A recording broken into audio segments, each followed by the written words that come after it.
William Faulkner کا novel S I لے dining محض ایک خاندان کی اپنی فوت شدہ ماں کو دفن کرنے کی کہانی نہیں، بلکہ یہ انسانی وجود، دکھ، ایمان، خود غرضی، فرض، اخلاقیات، وقت، زبان اور حقیقت کے بارے میں ایک گہرا فلسفیانہ بیانیہ ہے۔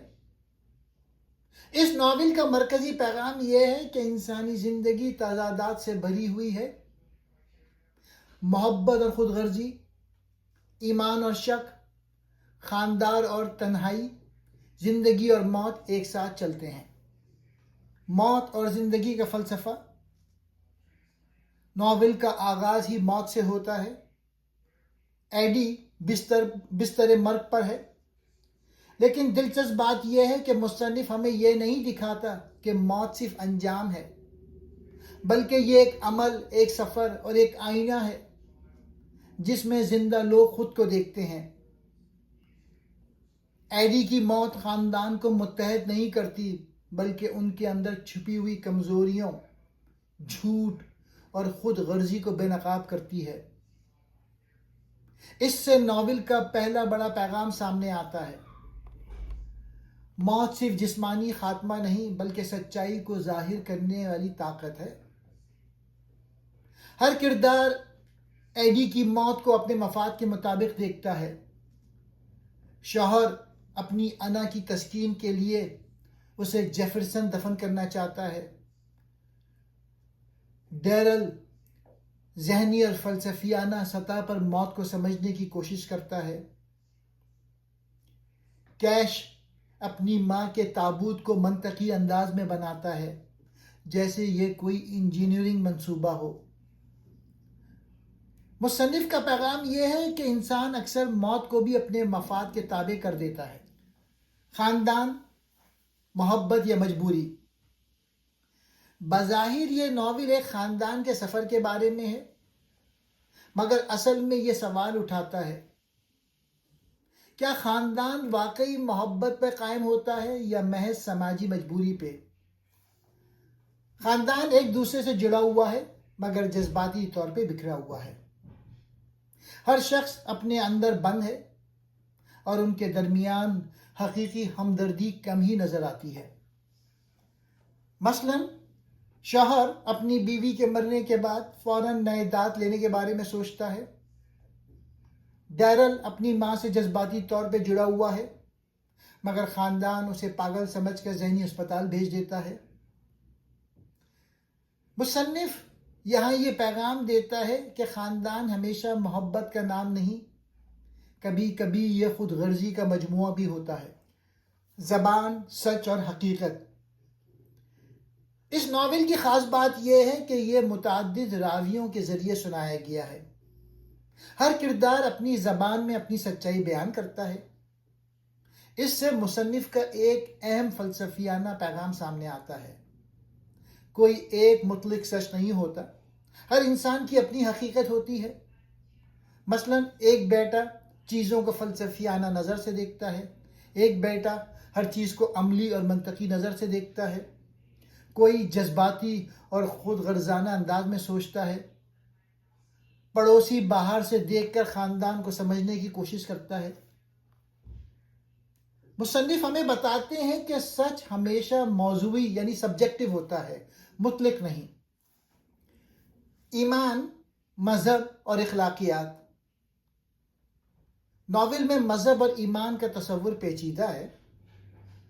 شوہر زیادہ مذہبی نہیں، مگر وہ اپنی بیوی کو جیفرسن دفن کرنا اپنا اخلاقی ذمہ داری سمجھتا ہے۔ دوسری طرف ایک بیٹا زندگی اور موت پر ایسے سوال اٹھاتا ہے جو وجودی نوعیت کے ہیں۔ ہم کیوں زندہ ہیں؟ موت کا کیا مطلب ہے؟ کیا انسان واقعی آزاد ہے؟